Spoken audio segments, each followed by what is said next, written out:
كيبدا الفيلم ديالنا في بحر الكاريبي مع واحد الأسرة اللي قرروا يدوزوا العطلة الصيفية ديالهم في وسط المحيط. كلشي فرحان ومستمتعين بالوقت ديالهم وكلشي زازلوز.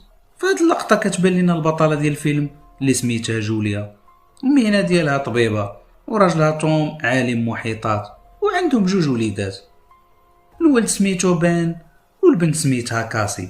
جوليا تلاحظ ضربها بعومة، وفي نفس الوقت توم كيعلم ولدو بان كيفاش يستخدم الصنارة ويتعلم الصيد. جوليا وهي وسط الماء حست بشي حاجة غريبة، بدات كتقلب في جنابها ولكن ما بان ليها والو. وفجأة الماء بدا كيجرها اللور وبقات كتسبح باش ترجع للمركب، ولكن التيار كان قوي بزاف وبقات كتغوت بالجهد وكتعيط لتوم باش ينقذها. توم سمع الغواز ديالها ولكن ما عرفش منين جاي، بدا كيقلب شويه تبان له كتغرق. عيط لبنته كاسي باش تعاونو وديمار المركب ومشى لعندها. كاسي بغات تهبط تنقذ ماما ولكن باباها قال لها انت بقاي مع خوك وحاولي تخلي المركب في بلاصتو وتلاح جبدها. وهنا بداو كيسولوها شنو وقع،